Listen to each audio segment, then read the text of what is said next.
Assalamualaikum warahmatullahi wabarakatuh. Saya Revia Raisa Ranjani dari kelas 1A Prodi D4 Administrasi Bisnis dengan NIM 215254027 akan mempresentasikan isi buku The Power of Habit. Buku ini menjelaskan tentang dahsyatnya suatu kebiasaan. Buku ini dibuat untuk para pemimpin yang ingin meningkatkan kemampuannya dan siapapun yang ingin mengubah kebiasaannya menjadi potensi keberhasilan. Buku ini ditulis oleh seorang Charles Duhigg. Dia adalah seorang reporter investigasi The New York Times. Ia pernah meraih beberapa penghargaan seperti National Academy of Science, National Journalist, dan menjadi anggota tim finalis hadiah Pulitzer pada tahun 2009. Di dalam buku ini dibahas beberapa poin. Yang pertama, mengapa kebiasaan bisa muncul di dalam kehidupan seseorang. Yang kedua, bagaimana membangun kebiasaan-kebiasaan baru. Yang ketiga, bagaimana perubahan bisa terjadi. Yang keempat, apa yang menjadikan kekuatan tekad begitu penting dalam merubah kebiasaan. Dan yang terakhir, bagaimana menyusun rencana dalam membentuk kebiasaan. Pertama, kenapa kebiasaan bisa muncul di dalam kehidupan seseorang? Munculnya kebiasaan dikarenakan otak kita terus-menerus mencari cara untuk menghemat upaya. Bila dibiarkan terlalu lama, otak kita akan mencoba menjadikan nyaris setiap rutinitas menjadi suatu kebiasaan.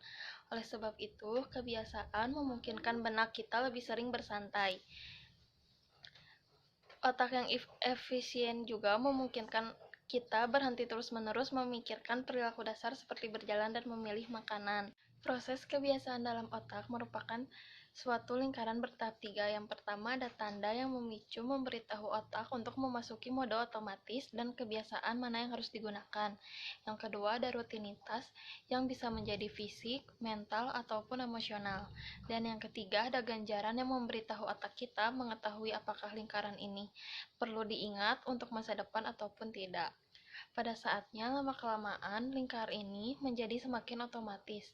Tanda dan ganjaran menjadi terikat sedemikian erat sampai-sampai muncullah rasa keinginan memperoleh sesuatu yang sangat kuat. Pada akhirnya, kebiasaan pun terlahir. Kecuali ketika kita sengaja melawan suatu kebiasaan, kebiasaan akan berjalan secara otomatis. Masalahnya, otak kita tidak bisa tahu mana kebiasaan yang buruk dan mana yang baik. Sehingga, bila kita mempunyai kebiasaan buruk itu selalu diam di otak kita sampai nanti muncul tanda dan ganjaran yang sesuai. Bagaimana membangun kebiasaan-kebiasaan baru? Biasanya perasaan mengidam muncul sedikit demi sedikit sehingga otak kita tidak sadar bahwa perasaan itu ada. Kita mengasosiasikan tanda dengan ganjaran tertentu. Perasaan mengidam bawah sadar akan muncul di otak kita yang akan memulai lingkaran kebiasaan. Kebiasaan baru tercipta dengan menyatukan satu tanda, satu rutinitas, dan satu ganjaran. Kemudian tumbuh perasaan mengidam yang akan mendorong lingkaran kebiasaan. Misalnya saja saat kita ingin lebih banyak berolahraga, lalu pikirkan tentang kenikmatan endorfin yang kita rasakan setelah berolahraga. Dengan begitu, akhirnya rasa mengidam akan mempermudah kita datang ke pusat kebugaran setiap hari. Kita juga bisa menerapkan hal yang tadi saya ucapkan untuk kemajuan perusahaan. Bagaimana perubahan bisa terjadi? Rahasia mengubah kebiasaan lama adalah menggunakan apa yang sudah ada di dalam kepala kita. Untuk mempermudah, kita bisa menggunakan rutinitas. Misalnya, kita ingin mengubah kebiasaan, maka kita bisa mempertahankan tanda yang lama, memberikan ganjaran yang sama, namun selipkan rutinitas yang baru.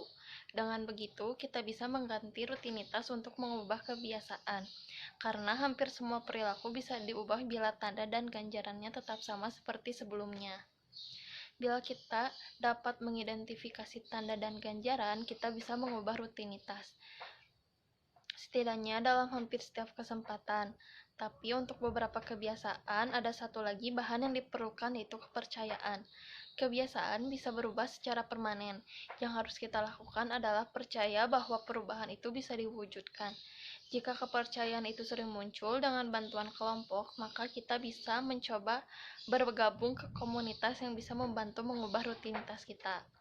Buktinya sudah sangat jelas, karena jika kita ingin mengubah kebiasaan, kita harus mencari rutinitas alternatif dan kemungkinan kita berhasil naik drastis jika kita berkomitmen untuk berubah sebagai bagian suatu kelompok. Kepercayaan adalah hal yang sangat penting. Apa yang menjadikan kekuatan tekad begitu penting dalam merubah kebiasaan? Pada pertengahan 1910-an, Mark Muraven menemukan bahwa kekuatan tekad bukan sekedar keahlian, melainkan otot layaknya otot pada lengan dan kaki. Oleh karena itu, kekuatan tekad bisa lelah kalau kerjanya semakin berat. Selain itu, banyak para peneliti menemukan bahwa otot kekuatan tekad bisa dibuat lelah ketika ada instruksi yang tidak ramah. Ketika seseorang diberi instruksi dan diperlakukan sebagai manusia, bukan sebagai robot, kekuatan tekadnya tidak mudah terkuras. Hal tersebut bisa berguna bagi perusahaan, di mana sekadar memberikan suatu perasaan kepada karyawan dan memberikan kendali diri dapat meningkatkan energi dan fokus yang ia curahkan ke pekerjaan. Jadi, untuk menumbuhkan kekuatan tekad penuh, latihlah dengan menghemat kekuatan tekad tersebut pada hari itu. Bagaimana menyusun rencana dalam membentuk kebiasaan? Untuk merekayasa ulang, kita bisa membuat pilihan, yaitu dengan memiliki rencana. Contohnya, penulis buku ini, dia berhasil mengetahui bahwa bukanlah cemilan yang ia idamkan, melainkan pengalihan perhatian sejenak dan kesempatan untuk bersosialisasi. Maka dari itu, dia akan menulis rencananya. Rencana itu tidak langsung berhasil. Ada beberapa hari di mana penulis sangat sibuk dan tidak mengikuti rencana yang telah dibuat. Namun, pada hari-hari ketika ia mengikuti rencana, ia merasa lebih baik ketika pekerjaan hari itu berakhir. Pada akhirnya, hal itu pun menjadi otomatis. Hal itu terjadi nyaris tanpa dia pikirkan. Itu telah menjadi kebiasaan baru yang mengganti kebiasaan makan cemilannya. Mengubah beberapa kebiasaan bisa jadi lebih sulit. Namun, kerangka kerja adalah itikat awal. Terkadang, perubahan membutuhkan waktu lama, yang membutuhkan percobaan dan kegagalan berulang-ulang.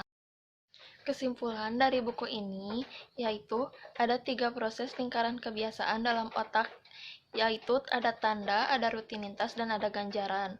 Yang kedua, kebiasaan baru tercipta dengan menyatukan satu tanda, satu rutinitas, dan satu ganjaran. Kemudian tumbuh perasaan mengidam yang akan mendorong lingkaran kebiasaan baru. Yang ketiga, untuk mengubah kebiasaan, kita harus mempertahankan tanda yang lama, memberikan ganjaran yang sama, namun diselipkan rutinitas baru di tengahnya. Yang keempat, untuk menumbuhkan kekuatan tekad penuh, latihlah dengan menghemat energi kekuatan tekad pada hari itu. Anggaplah kebiasaan itu ada di bawah kendali kita. Dan yang terakhir, mengubah kebiasaan terkadang sulit, namun kita bisa membuat kerangka kerja di mana titik awal adalah untuk memulainya. Sekian dari saya, mohon maaf apabila ada kesalahan. Terima kasih. Wassalamualaikum warahmatullahi wabarakatuh.